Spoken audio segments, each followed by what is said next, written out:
Vous écoutez un balado. Ici Radio-Canada Première. Bonjour tout le monde et bienvenue à Si j'ai bien compris, une collaboration de Ici Radio-Canada Première et Urbania.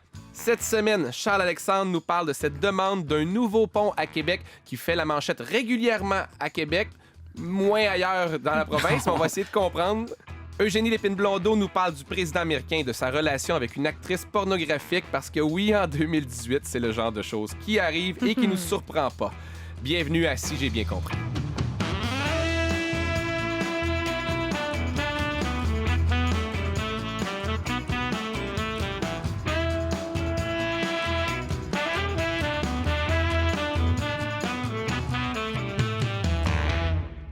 Alors, bonjour tout le monde. Bienvenue à ce deuxième épisode de Si j'ai bien compris. Comme c'est que le deuxième épisode, je vais réexpliquer le concept. Je m'attends à ce que tout le Québec ne sache pas encore qu'est-ce qu'on fait. Ça va venir. Ça va venir, on l'espère. Alors, vous avez probablement vu circuler plusieurs articles, plusieurs nouvelles dans votre fil d'actualité cette semaine.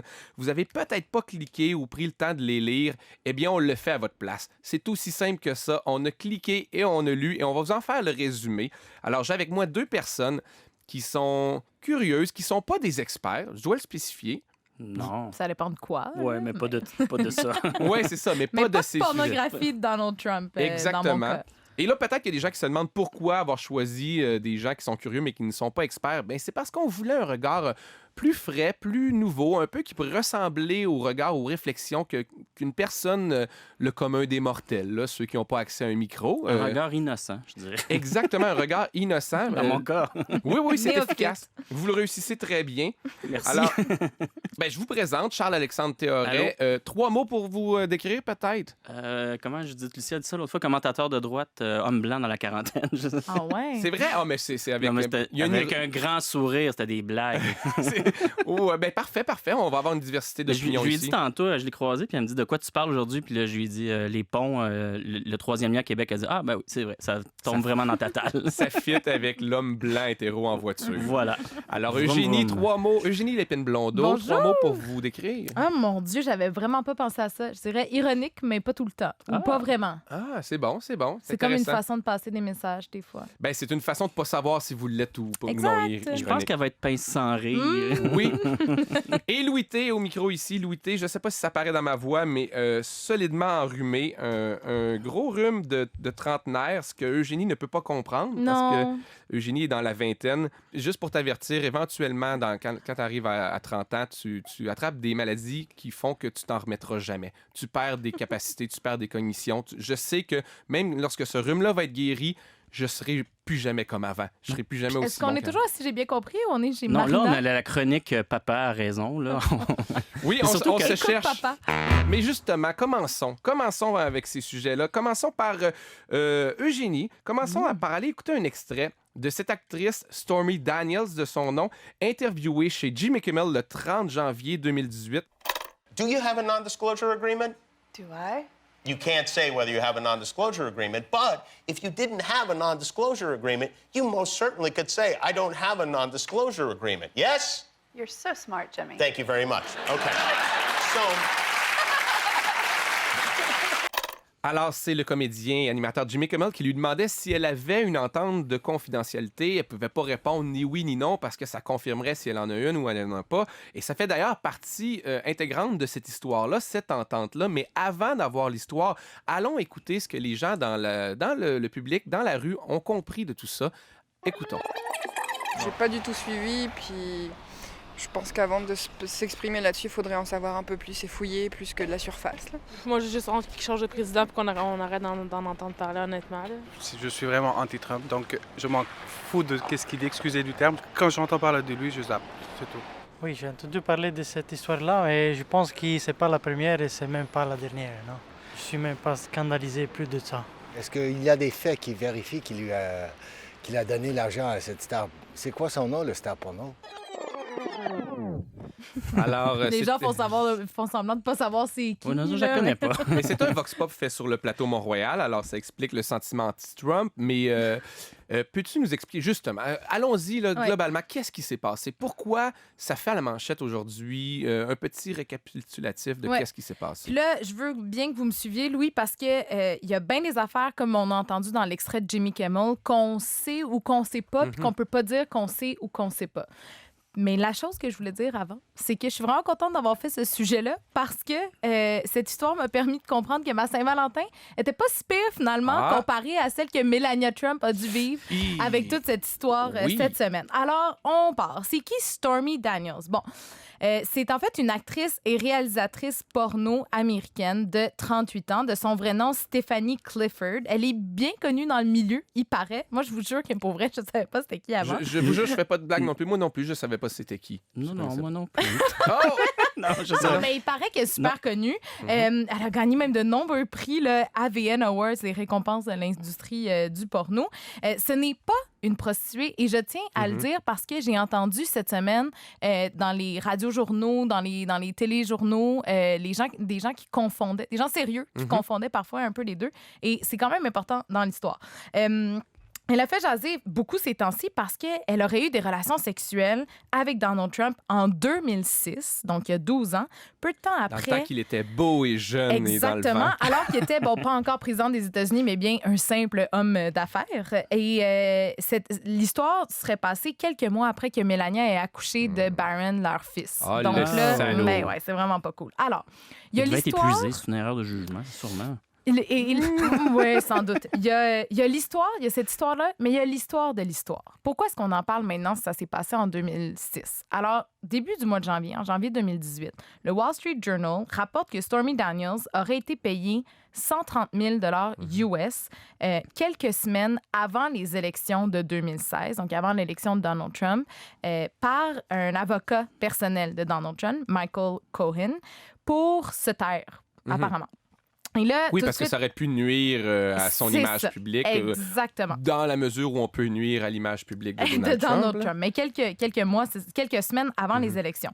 En réaction à ça, Cohen, donc l'avocat, la Maison-Blanche, la compagnie Trump et même Stormy Daniels, ils ont nié en bloc cette histoire-là. Sauf que le magazine à potins In Touch, que vous achetez sans doute régulièrement toutes les semaines, a ressorti une entrevue qu'elle avait faite, que le magazine avait faite en 2011 avec Stormy Daniels, OK? Qui raconte plusieurs détails de la relation qu'elle a eue Une avec entrevue Donald Trump. Qui n'avait pas été publié. Exactement. Une entrevue qui n'avait pas été publiée à l'époque. On sait pourquoi. On sait pas, c'est pas clair, mais apparemment, InTouch a dit que à ce moment-là, les avocats de Trump avaient vraiment menacé là, de poursuivre le magazine, mais en même temps, ça les a pas empêchés des fois de publier d'autres histoires. Ben oui, parce que Donc, souvent, ça leur permet de faire. c'est ça, beaucoup fait que c'est pas d'argent, clair puis- exactement pourquoi est-ce que ça n'a pas été publié à l'époque. Ça, c'était la première partie de l'histoire. Comme cette Pourquoi semaine, on en reparle cette semaine? Ouais. c'est que l'avocat de Donald Trump, le Michael Cohen en question dont je parlais, a avoué qu'il avait effectivement payé 130 000 de sa poche à Stormy Daniels. Est-ce qu'on sait pourquoi cet aveu, tout d'un coup... Ah, mais là, est-ce que je me trompe? J'ai cru lire quelque chose comme quoi le gouvernement ou C'est ça. l'impôt Mais en fait, enquêtait sur lui. il y a une association de surveillance des bonnes pratiques électorales qui s'appelle Common Cause, qui a convoqué Cohen, donc Michael Cohen, pour le questionner à propos de cet argent-là. Puis c'est à ce moment-là qu'il a avoué, c'est ça, qu'il avait payé finalement, mais on ne sait pas pourquoi. Tout ce qu'on sait, c'est on qu'il a s'en payé Stormy Daniels. Ouais, mais oui, ben OK. c'est sûr, là, on s'en doute. Là. Mais techniquement, légalement, on ne sait pas exactement pourquoi. Mais là, coup de théâtre, ce qu'on a appris cette autre? semaine, un autre, oui, c'est parce vraiment que c'est une rocambolesque. pièce de théâtre Oui, depuis le voyons. début. Hein? C'est que, puisque Cohen a parlé, là, Stormy Daniels, elle a dit que, selon elle, ça faisait en sorte qu'il avait brisé leur entente de non-divulgation. Fait que là, il pourrait Et raconter que son histoire. elle aussi, elle va parler. Rapidement, Ouais. je voudrais savoir, justement, est-ce que légalement, cet avocat-là, Ouais. il s'est mis dans le trou? Parce que c'est un peu ce qui nous intéresse. Parce que là, sinon, c'est du domaine privé un peu. Là. Est-ce que Donald Ben, Trump est infidèle fidèle, ça le regarde un peu, tu sais, je sais pas. Je Mais dis ça, mais... Mais ça le regarde, mais en même temps, tous ces supporters, c'est des gens qui... en tout cas, une bonne partie des supporters des républicains avec des valeurs morales. Mais en fait, Ouais, c'est mais ça, qu'aux je pense qu'ils ont abandonné États-Unis... depuis un certain temps. Ouais. Les évangélistes et tout, ils ont décidé... On retourne, mettons, 2-3 ans en arrière, le nombre de politiciens qui auraient perdu. Comme Ben écoutez, je tout lisais avec un des histoires texte semblables. fascinant là-dessus sur c'est ce qui a causé la fin de Bill Clinton pratiquement, c'est-à-dire d'avoir couché avec une stagiaire. Puis Donald Trump, à chaque 2 semaines, fait quelque chose qui est comparable. Ben oui, c'est c'est dire ça, comment en 15-20 ans, les La game mœurs a sont... changé juste en un an. Mais c'est ça là. qui est dangereux aussi, c'est que Donald Trump nous a habitués quasiment, Ouais. puis on est comme À la normale. passif devant ça. Il a normalisé tellement des comportements qu'on avait l'habitude et qu'il faut, là, selon moi, le éditorial, Bon, dénoncer. la police des mœurs. Ouais, c'est ça. Ouais. Fait que ça dépend. Tu sais, Trump, il doit pas triper en ce moment, là, puis Melania non plus, là, Et honnêtement. Pauvre, hein? Quoique Cohen, peut-être qu'il est en train de lui rendre un peu service parce que ce que lui, il dit, l'avocat, c'est quand il dit qu'il a payé de sa poche, c'est vraiment pour mettre en lumière le fait que ni Trump, ni l'organisation Trump, et encore moins la Maison-Blanche a demandé ou a remboursé Cohen. Fait qu'il paye de le faire prix ça. pour son boss. Ben c'est ça. Là, est-ce qu'il y a des questions quand même qui demeurent qui sont super importantes, puis c'est là où légalement ça devient important, justement, parce que les questions qui demeurent sans réponse, là, c'est est-ce que ce transfert d'argent compte comme une contribution de campagne? Parce que si oui, il aurait fallu le déclarer, ce qu'ils n'ont pas fait. Et s'ils l'ont pas, si oui, puisqu'ils l'ont pas fait, ça devient illégal. Là, après ça, est-ce que...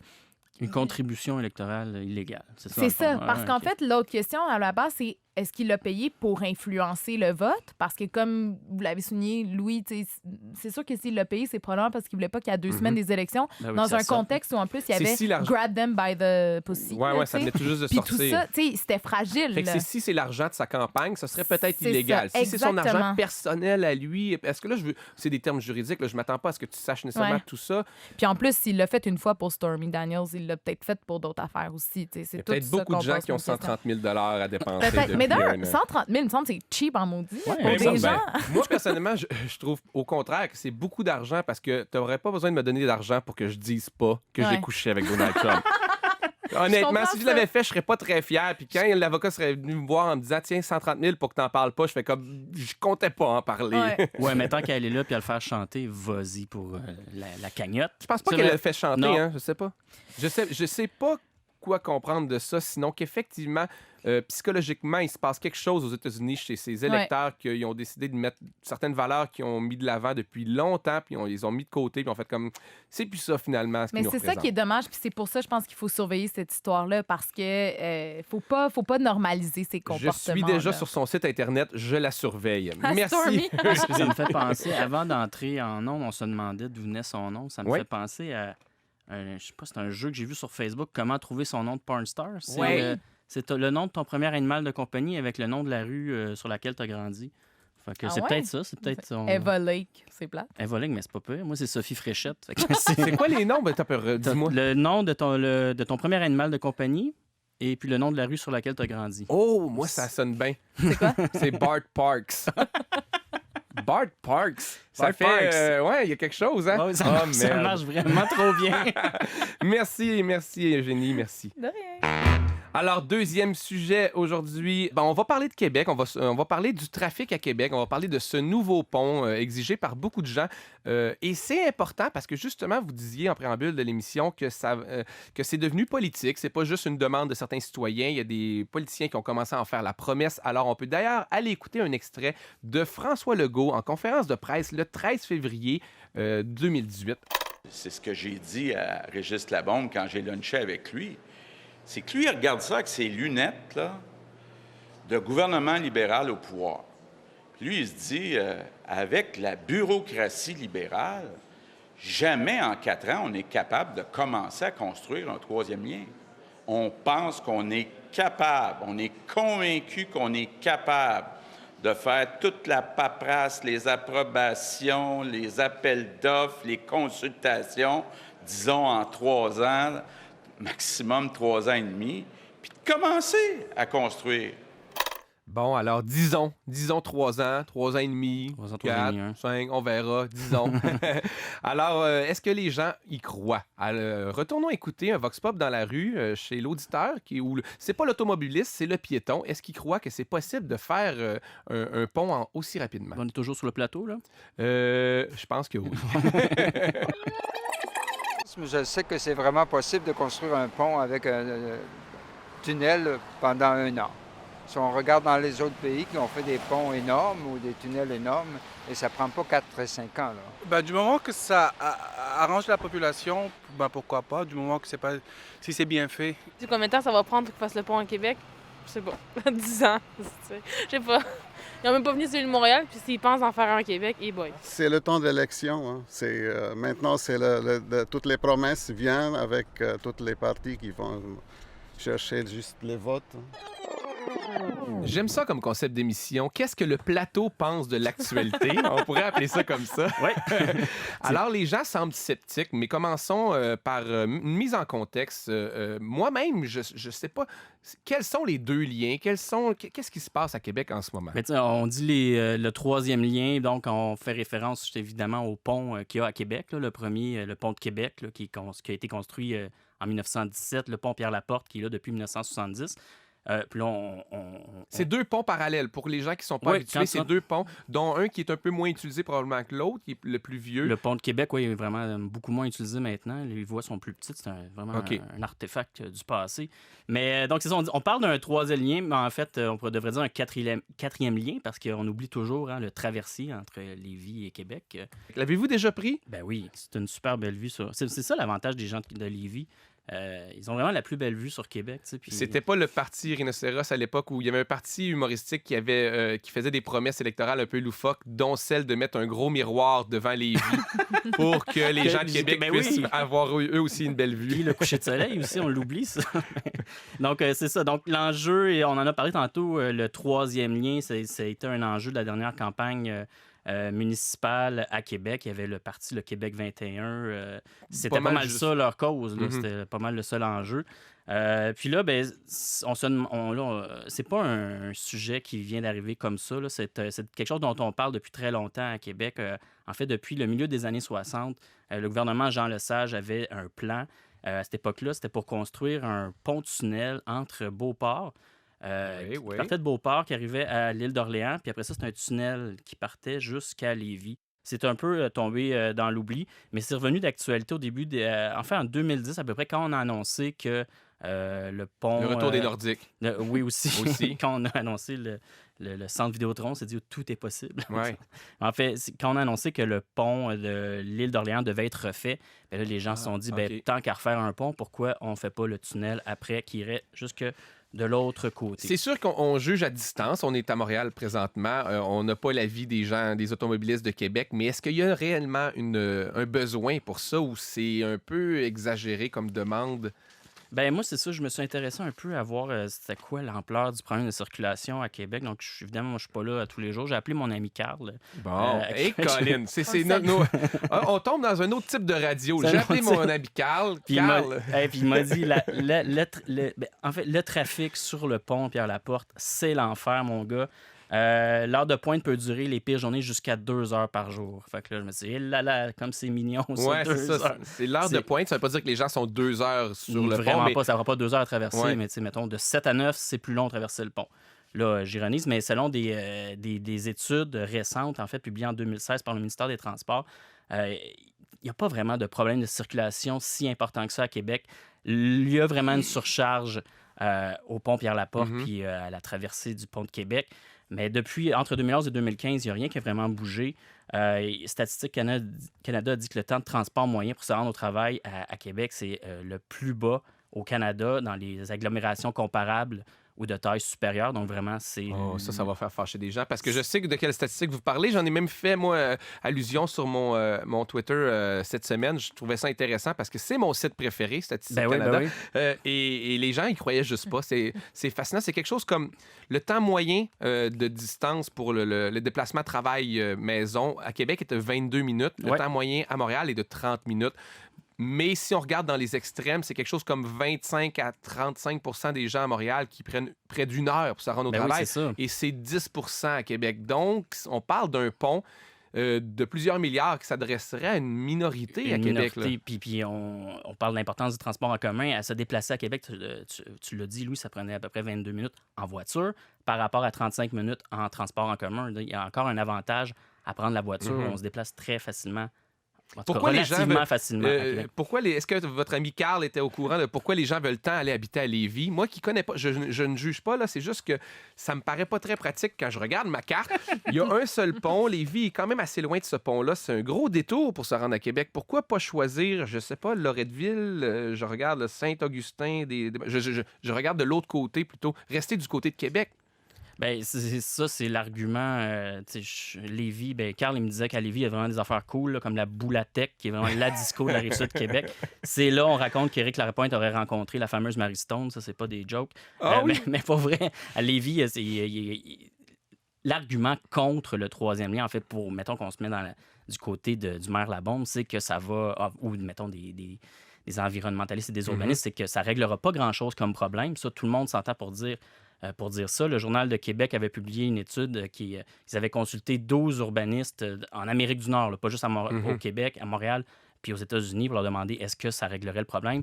Puis ce qu'on dit, c'est que ça va être très marginal comme effet. En un an, peut-être que ça va désengorger, mais en matière de transport, dès que tu offres une solution, dès qu'il y a une offre, la demande augmente. Donc, c'est difficile à comprendre pour les gens, puis je peux le concevoir. C'est fâchant d'être dans sa voiture, pris dans le trafic, mais effectivement, la science, les études nous disent que ajouter une nouvelle voie ne change pas grand-chose. Et cette voie-là coûterait combien?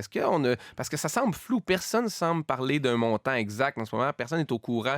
J'ai vu des 500 millions, j'ai vu des 10 milliards. Là. C'est un peu différent. C'est sûr. Régis Labombe, cette semaine, a beaucoup fait parler en parlant de 10 milliards de dollars. Il y a 8 ans... Il l'a dit comme ça, 10 milliards. Ça sonne un chiffre inventé, on dirait. C'est un chiffre pour faire peur. Là. C'est vraiment un épouvantail. Puis de l'autre côté, les optimistes, là, ceux qui veulent ça, comme la Chambre justement de commerce de Lévis, qui, en 2014, elle avait dit que ça coûterait 500 millions.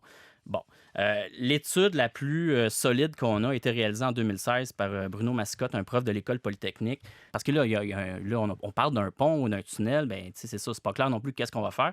Lui, il avait étudié le scénario d'un tunnel entre Lévis et Beauport qui passerait justement proche de l'île d'Orléans. Puis lui, il a estimé que ça coûterait 4 milliards de dollars à faire pour un tunnel. Puis ce qu'il dit, en gros, c'est que si on décide, mettons, de faire un pont, ça serait pas mal dans ces eaux-là. 4 milliards parce que c'est aussi. une voie maritime. C'est ce qu'il faut rappeler aux gens. Les gens vont... Parce que moi, je vois les réseaux sociaux. Moi, j'ai beaucoup de Carl sur mes réseaux sociaux. Puis je regarde ça, mais des Carl de Québec aussi. Puis les gens cherchent des comparables. Ils vont aller prendre un pont en Chine qui a été fait en 6 semaines, mais qui a 1 mètre de haut. Puis c'est ça qui est au niveau de l'eau, pratiquement. Exactement. Là, nous, tu l'as dit, la voie maritime passe là. Donc, je pense que c'est 100 mètres minimum c'est peut-être d'hauteur, l'objectif de Québec de bloquer les bateaux avant qu'ils arrivent à Montréal. C'est ce qui a mené au déclin économique de Montréal, ça, la construction de la voie maritime. Fait qu'eux, ils ont compris quelque chose. On va bloquer le trafic maritime à Québec avec un pont qui va passer au niveau du sol. Mais ce qui est un peu embêtant, là, on parle de 4 milliards. C'est sûr que ça ne coûtera pas 10 milliards. Moi, j'ai fait un peu comme les Carl que tu suis sur Twitter. J'ai consulté une source très fiable, le livre des records Guinness, qui dit que le pont le plus cher au monde pour l'instant, c'est le Bay Bridge entre San Francisco et Oakland. Un pont de 7 km, donc à peu près la distance là, que le pont, que le troisième lien de Québec qui passe à l'est couvrirait. Là. Donc un pont de 7 km, 5 voies, ça a coûté 6,4 milliards de dollars américains. Donc voilà, ça peut 8, donner... 9 plus la corruption, 11, 12. On approche arrive à 10. 10, c'est ça. Ouais. L'inflation. Merci Charles, merci beaucoup, merci. Alors, les sujets sérieux sont terminés. Maintenant, on va y aller un peu plus léger. Bon, c'est pas nécessairement des sujets légers, mais c'est un survol d'actualité, des trucs qui m'ont marqué, moi, dans la semaine. Et est-ce que vous avez suivi la saga de Samuel Archibald, un auteur et professeur à l'UQAM, je crois, et d'Assurance Desjardins? Il a fait un texte dans la presse la semaine dernière où il parlait qu'il est en dépression depuis quelques mois et que, suite à une plainte de des collègues et une enquête de Desjardins sur son Facebook, entre autres, il se serait vu enlever ses indemnités pour invalidité parce que Desjardins juge qu'il est trop heureux. Allons écouter un extrait d'entrevue donnée le 12 février 2018. Il faudrait qu'on soit 6 mois sous les couvertures à brailler sans arrêt avec un Exacto pour s'ouvrir les veines, puis qu'ensuite on se lève un matin puis qu'on se dit « Ah, je retourne à l'ouvrage, ça vient de passer ». Là, je serais crédible, oui. Il faudrait que je me prenne en photo. Je devrais mettre des photos de moi en train de... ou des stories Instagram de moi en train de brailler, mais je pense qu'on n'est pas beaucoup à faire ça. C'est intéressant, ça a soulevé des questions intéressantes cette semaine. Je sais que Desjardins, on sait qu'il allait revoir le cas, mais... Je veux dire, on se brise, on se fêle une cheville. C'est sûr que tout le monde va le voir parce qu'on arrive le lendemain en béquille, mais quand on se fêle le cœur ou on se fêle l'âme, il n'y a personne qui va le voir. On peut pas signer ton plâtre. C'est ça, puis exact. Puis ouais. Moi, ça me fait penser un peu à un assureur qui irait voir des photos sur Facebook d'un assuré qui a des pantalons secs et qui dit « Ben, je crois pas que tu as eu un dégât d'eau. Regarde, tes pantalons sont secs sur ta photo. » Parlons des Olympiques, mais surtout de la Corée du Nord. Corée du Nord qui est en campagne de promotion, on pourrait appeler ça comme ça. Je sais pas de quoi a l'air des fois les publicités du Québec à l'étranger quand ils veulent attirer des touristes, mais en ce moment, c'est ce que fait la Corée du Nord. On peut aller écouter un extrait des meneuses de claques nord-coréennes en pleine action. C'est 250 meneuses de claques qui ont suivi les athlètes un peu partout lors des compétitions et qui ont séduit le monde.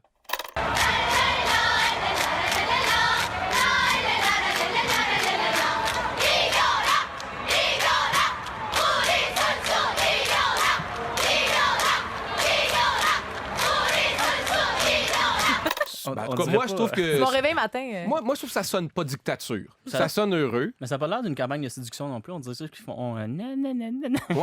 Oui, peut-être qu'ils sont en train de niaiser le monde, je pense. Il faut les voir. C'est vraiment... c'était épatant de voir ça. Mais ils sont en train de narguer le monde. Ce qu'il faudrait creuser, c'est que c'est des... Ce que j'ai compris, c'est que c'est des cheerleaders qui sont là, une équipe nationale, là, ou en tout cas demandée et vetée, en fait, par la Corée du Nord, par le président. Là, parce que, comme elles se promènent un peu partout dans le monde, et là, elles allaient en Corée du Sud, on voulait être sûr qu'elles n'allaient pas rester dans les pays où elles se promènent ou dire n'importe quoi. Dire des folies. Là, ou, à l'inverse, rapporter en Corée du Nord ce qu'elles voient puis comment c'est plus extraordinaire ailleurs. Il y a ça au tournoi Pee-Wee à Québec. Non, mais c'est vrai. Au tournoi Pee-Wee à Québec, il y a des fois certains pays qui sont venus qui avaient peur que les jeunes ne retournent pas. Il y a ça dans tous ce genre d'événements sportifs-là.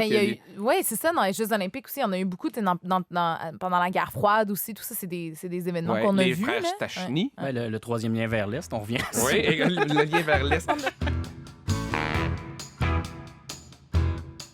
Alors, c'est déjà la fin de l'épisode d'aujourd'hui. Merci à mes deux collaborateurs, Eugénie Lépine-Blondeau et Charles-Alexandre Théoret, d'avoir été avec moi aujourd'hui. Merci, Louis. Merci. Merci à ici Radio-Canada Première et Urbania. C'est une collaboration sans qui ce balado n'existerait pas. Merci à vous à la maison qui nous écoutez. Je vous invite à aller sur le site web de Radio-Canada, /Louis T pour retrouver les épisodes, à vous abonner sur iTunes ou bien sur Google Play ou bien sur peu importe l'application que vous utilisez.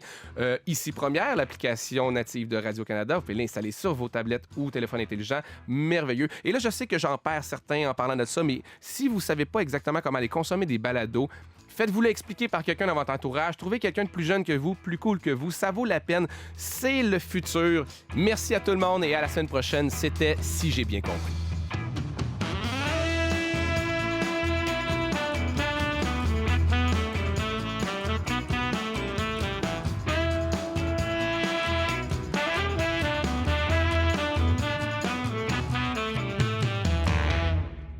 Vous avez aimé ce balado? Découvrez-en plus sur notre application mobile et au radiocanada.ca/balado.